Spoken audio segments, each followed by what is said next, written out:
भाई मैं ऑर्डर देने आया था सेक्टर 109 एटीएस सोसाइटी में। तो कंपनी को ये सोचना चाहिए, सरकार को ये सोचना चाहिए कि कंपनी चाहे कोई भी हो, Swiggy, Zomato, Blinkit, Zepto, big basket, जो भी है, ग्रोसरी या फूड डिलीवरी कंपनी, ये हमें लोकेशन तक का पैसा देती है। कस्टमर, खासकर यहाँ पे सोसाइटियों में दिक्कत होती है, जो 20-20, 25-25 मंजिल के जो सोसाइटियाँ होती हैं, टावर्स वगैरह जो होते हैं, इनमें दिक्कतें होती हैं। तो कंपनी को और गवर्नमेंट को सोचना चाहिए कि कस्टमर से जो ऑर्डर करता है ग्रोसरी या फूड, उसमें बढ़ा के पैसा ज़्यादा लिया जाए, क्योंकि कंपनियां लोकेशन तक का पैसा देती है, गेट तक का। इसमें जब गार्ड के पास आते हैं, एंट्री करवाते हैं, उसमें टाइम अलग वेस्ट होता है। एंट्री करा के जब लिफ्ट से ऊपर जाते हैं 20-20, 25-25 मंजिल तक दे के वापस आते हैं, इसमें कम से आधा घंटा करीब हमारा वेस्ट हो जाता है।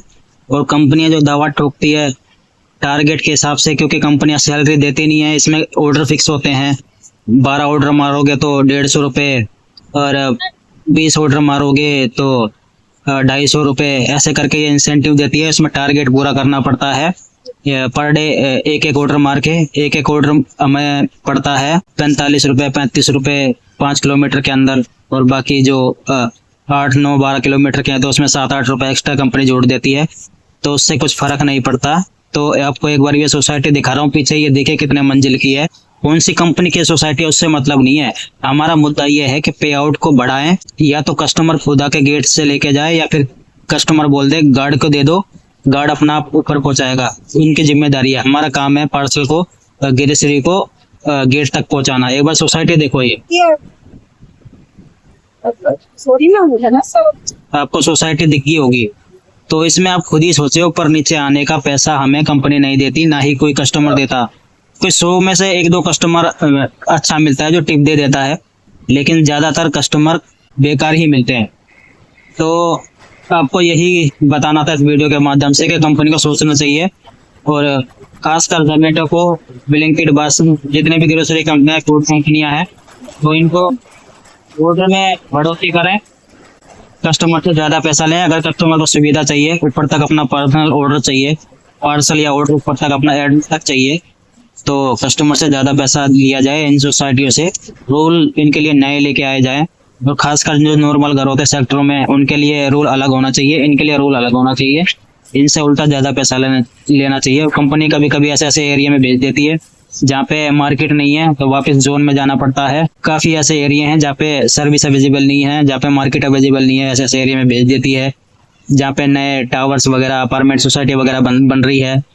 सेक्टर 109, 102, 105 गुड़गांव हरियाणा के, दिल्ली NCR के जो हैं, तो इधर सड़कें वगैरह भी खराब है, रोड वगैरह भी सही नहीं है। तो डिलीवरी बॉय कैसे कैसे काम करता है, कैसे कैसे क्या है, सर्दी गर्मी बारिश, खराब सड़कें।